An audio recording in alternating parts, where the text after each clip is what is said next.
Pada tanggal 7 Desember 1941, kekuatan Angkatan Laut Jepang meluncurkan serangan udara mendadak terhadap instalasi militer Amerika Serikat, Oahu, Hawaii. Dua gelombang pesawat berkekuatan total 253 pesawat menyerang pangkalan Angkatan Laut di Pearl Harbor yang merupakan markas Armada Pasifik Amerika Serikat, sekaligus lokasi lapangan udara Angkatan Darat Wheeler dan Delos, Barak Schofield, Kaneohe Naval Air Station, dan Ewa Marine Corps Air Station. Serangan Pearl Harbor adalah kekalahan militer terbesar dalam sejarah Amerika Serikat. Akibat serangan itu, lebih dari 2.388 pelaut Amerika Serikat, tentara, dan warga sipil tewas, sementara 1.178 orang lainnya mengalami luka-luka. Jepang berhasil menenggelamkan atau merusak 21 kapal armada Pasifik Amerika Serikat, termasuk 8 kapal perang garis depan. Serangan itu mendorong Amerika Serikat Perang Dunia Kedua melawan Jepang beserta sekutu eksisnya Jerman dan Italia. Benih atau asal mula serangan Pearl Harbor dimulai pada tahun 1931 ketika Jepang menyerbu Manchuria, salah satu provinsi di China. Invasi Manchuria adalah langkah pertama dalam ekspansi Imperial Jepang yang disusul dimulainya perang skala penuh terhadap China pada tahun 1937. Menanggapi invasi Jepang terhadap China, Amerika Serikat meningkatkan bantuan militer dan keuangan kepada China dan menghentikan ekspor minyak dan bahan mentah lainnya ke Jepang. Embargo ini dilihat oleh Jepang sebagai ancaman langsung terhadap keamanan nasional mereka. Jepang lantas memutuskan merebut dan menaklukkan wilayah lain di Asia dan Pasifik yang kaya akan minyak dan sumber daya alam yang tidak dimiliki Jepang. Jepang tahu bahwa Amerika Serikat tidak akan membiarkan Jepang menginvasi Cina serta negara lain di Asia.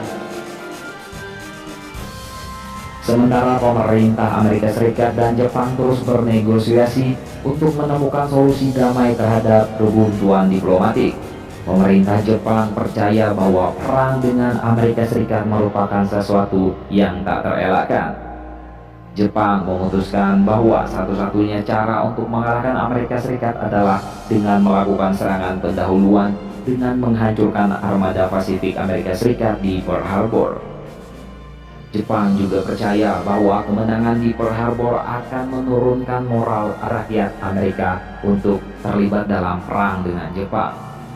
Setelah melalui persiapan matang, Jepang akhirnya membuat keputusan yang menentukan dengan melakukan serangan ke Pearl Harbor pada 7 Desember 1941.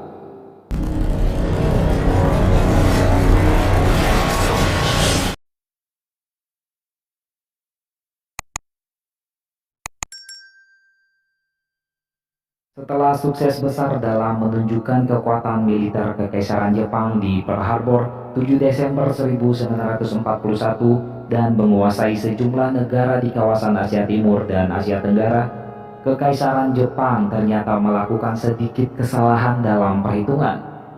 Sekecil apapun itu tentu akan sangat berpengaruh besar. Pihak Kekaisaran Jepang memperkirakan bahwa Amerika Serikat tak akan segera pulih pasca penyerangan Pearl Harbor. Nyatanya perhitungan itu keliru. Sebaliknya, Amerika Serikat malah berhasil memberikan semacam shock terapi lewat Dolittle Raid. Pada tanggal 18 April 1942, ketika pesawat-pesawat pengebom jenis B-25 Mikhail berhasil masuk dan membombardir sebagian Tokyo dari udara. Dolittle Raid cuma menargetkan sebagian kecil Tokyo, lebih khusus kawasan industri yang diduga punya potensi untuk membangun perlengkapan militer. Namun serangan kecil itu ternyata memberikan dampak pada posisi Kekaisaran Jepang dalam Perang Pasifik. Dolittle Raid adalah serangan udara pertama yang dilakukan oleh Amerika Serikat yang menargetkan daratan Jepang selama Perang Dunia Kedua. Serangan ini dilakukan pada tanggal 18 April 1942 dan dipandang sebagai pembalasan atas pemboman Jepang di Pearl Harbor, Hawaii 5 bulan sebelumnya. Serangan udara ini dinamakan sesuai dengan komandan dan perancang serangan Jenderal James Doolittle yang pada saat itu masih berpangkat Letnan Kolonel. Setelah serangan kejatuhan di Hawaii dan mulai terlibatnya Amerika Serikat ke dalam perang, James Doolittle turut membantu mempersiapkan rencana serangan udara balasan terhadap Jepang. Sebagai seorang perintis dalam dunia penerbangan, Doolittle turut mengembangkan berbagai instrumen terbang seperti Artificial Horizon. Rencana dasar dari serangan melibatkan peluncuran beberapa pesawat pom-pom dari kapal induk. Pengujian dilakukan pada bulan Februari 1942 untuk melihat apakah mesin kembar pom-pom B-25B Mikkel bisa digunakan untuk menjalankan misi. Ternyata tes berjalan lancar sehingga rencana penyerangan dilanjutkan dari anggota bom grup ke-17 Angkatan Udara Amerika Serikat. Relawan dipilih dan dilatih untuk menjalankan misi ini. Selama masa pelatihan, beberapa modifikasi pesawat dilakukan untuk meningkatkan kapasitas bahan bakar dan memasang kamera untuk merekam pengeboman. Pada 2 April 1942, 16 pesawat dimulai dalam kapal induk USS Hornet dengan perintah rahasia. Saat kapal induk sudah dalam perjalanan, perintah spesifik pengeboman baru diberikan ke sebagian besar kru. Beberapa hari kemudian USS Hornet bertemu dengan USS Enterprise di bawah komando Laksamana Halsey dan bersama-sama berusaha menuntaskan misi. Perintah awal untuk Doolittle Raid menyatakan bahwa peluncuran pesawat pembom harus dilakukan 400 mil dari pantai Jepang. Namun iring-iringan kapal Amerika Serikat terdeteksi oleh kapal patroli Jepang pada jarak lebih dari 600 mil. Menghadapi risiko kegagalan, tim penyerbu akhirnya dilepas pada saat itu juga, meski belum memasuki jarak ideal yang diperintahkan. 15 dari 16 pesawat lepas landas untuk melakukan serangan, meninggalkan satu pesawat sebagai unit cadangan. Doolittle Raid berhasil mengakibatkan kerusakan pada beberapa sasaran, meskipun dengan tingkat keparahan tidak seperti yang mereka harapkan. Doolittle Raid berhasil menjangkau beberapa sasaran termasuk Tokyo, Kobe, Osaka, Yokohama, dan Nagoya. Meskipun kehilangan semua pesawat beserta kematian 6 orang, rencana Doolittle dianggap sukses dalam upaya meningkatkan jarak jelajah bom-bom Angkatan Udara Amerika Serikat.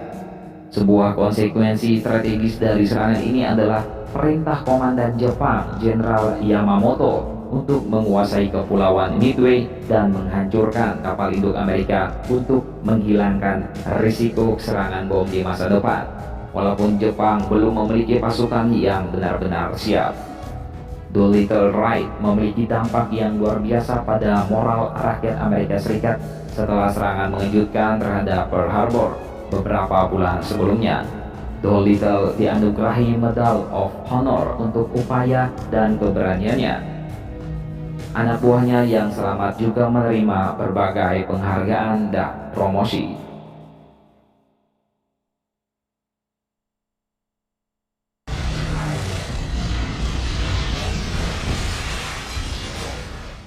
Dilatar belakangi Doolittle Raid 2 bulan sebelumnya dan ambisi untuk menghancurkan seluruh armada Amerika Serikat yang masih tersisa, Laksamana Yamamoto yang sebelumnya telah sukses dalam serangan ke Pearl Harbor menjadikan Midway sebagai target berikutnya. Supremasi militer Kekaisaran Jepang memang telah mencapai puncaknya di bulan Maret 1942 setelah menaklukkan Hindia Belanda dan menguasai sumber-sumber minyak untuk menyokong armada militernya. Namun siapa sangka mereka justru mendapat pukulan kecil di Tokyo pada April 1942. Hal itu cukup mengejutkan sekaligus membuktikan bahwa Amerika Serikat meski sedang sakit akibat Pearl Harbor masih mampu memberikan sedikit perlawanan. Karenanya Midway, gugusan pulau karang di tengah Samudra Pasifik antara Jepang Amerika Serikat, dipandang penting untuk dikuasai Kekaisaran Jepang. Dengan kekuatan 4 kapal induk pengangkut pesawat, 150 lebih kapal perang, 248 pesawat tempur, dan 16 pesawat amfibi, Yamamoto punya keyakinan besar akan mengulang sukses di Pearl Harbor 6 bulan sebelumnya. Secara 4 kapal induk yang dibawa merupakan veteran Pearl Harbor, yaitu Akagi, Hiryu, Soryu, dan Kaga. Sementara Amerika Serikat hanya diperkuat 50 kapal perang, 3 diantaranya kapal induk USS Yorktown, USS Enterprise, dan USS Hornet, namun punya keunggulan dalam jumlah pesawat tempur. Selain diangkut 3 kapal induk, Amerika Serikat menempatkan ratusan pesawat tempur di Midway. Meski demikian, pesawat tempur Amerika sejatinya bukanlah tandingan pesawat tempur Mitsubishi Zero milik Angkatan Laut Kekaisaran Jepang. Meski unggul di atas kertas, siapa sangka ternyata semua rencana Kekaisaran Jepang telah diketahui oleh Amerika Serikat melalui intelijennya. Disinilah keunggulan teknologi pada akhirnya ditaklukkan oleh kecerdasan. Segala rencana penyerbuan telah diketahui pasti.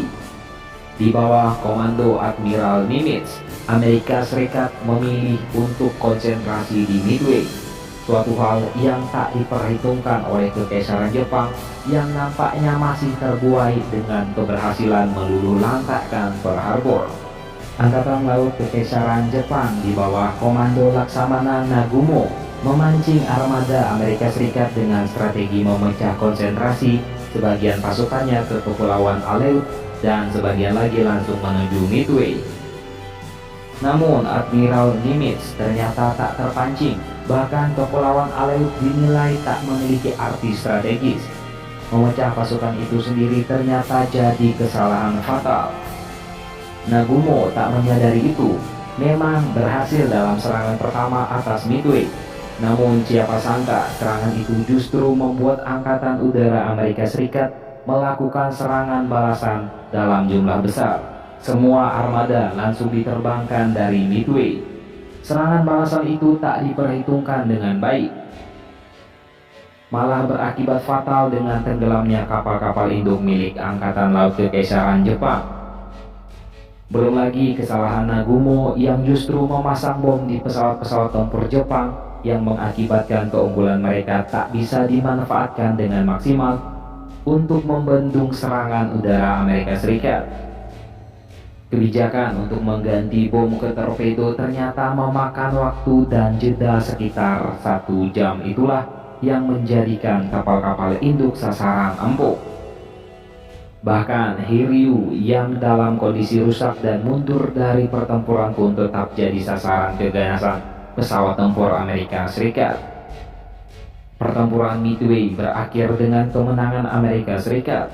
Sementara bagi Kekaisaran Jepang, inilah kekalahan telak pertama mereka sejak 1592. 4 kapal induk Akagi, Hiryu, Soryu, dan Kaga tenggelam. 3.000 tentaranya juga tewas. Nagumo sendiri diungsikan ke salah satu kapal penjelajah. Sementara di pihak Amerika Serikat, kerugian yang mereka alami hanya 1 kapal induk, yaitu USS Enterprise dan destroyer yang tenggelam, dengan jumlah tentara tewas yang lebih sedikit, yakni 307 orang. Berita kekalahan dalam pertempuran Midway ditutup-tutupi oleh Kekaisaran Jepang di dalam negeri maupun negeri jajahan agar tak kehilangan muka.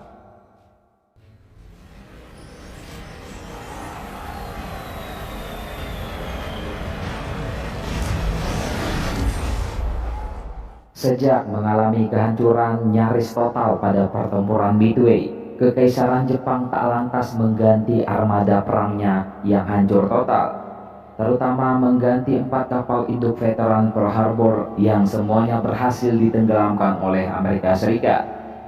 Sejak saat itu posisi Jepang jadi lebih defensif.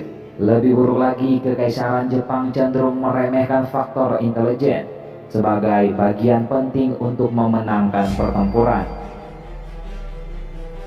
Itu jelas terjadi di Midway, di mana pihak lawan telah mengetahui secara detail jumlah armada hingga tanggal penyerangan melalui intelijennya. Hasilnya, di 3 tahun kemudian sejarah kekalahan Jepang di Perang Dunia Kedua terus terjadi. Satu persatu gugusan pulau kecil di Pasifik berhasil direbut oleh tentara sekutu di bawah komando Amerika Serikat. Di antaranya adalah Kepulauan Mariana, di mana Saipan, Tinian, dan Guam berada di dalamnya. Saat itu Kepulauan Mariana masih dalam kekuasaan Kekaisaran Jepang. Bahkan Laksamana Chuichi Nagumo selaku veteran Pearl Harbor dan Midway ditempatkan di sana. Tanggal 15 Juli 1944, Pulau Saipan dijaga sekitar 32.000 pasukan Jepang dan siap menghadang serangan militer sekutu. Dengan cara bertahan di bunker-bunker perlindungan, sekutu yang unggul jumlah personil dan persenjataan akhirnya mampu merebut sejengkal demi sejengkal Pulau Saipan. Sampai akhirnya pasukan Jepang menggunakan taktik terakhir, yakni serangan banzai.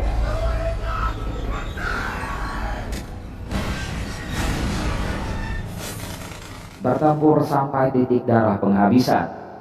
Dengan begitu, pertempuran Saipan sudah bisa ditebak dimenangkan oleh sekutu. Pulau ini sekarang sepenuhnya dikuasai sekutu. Nagumo sendiri akhirnya memilih harakiri. Pertempuran Saipan berlangsung selama kurang lebih 3 pekan. Jepang kehilangan hampir seluruh pasukannya, sementara sekutu hanya 3.426 serdadu dari total 67.451 orang.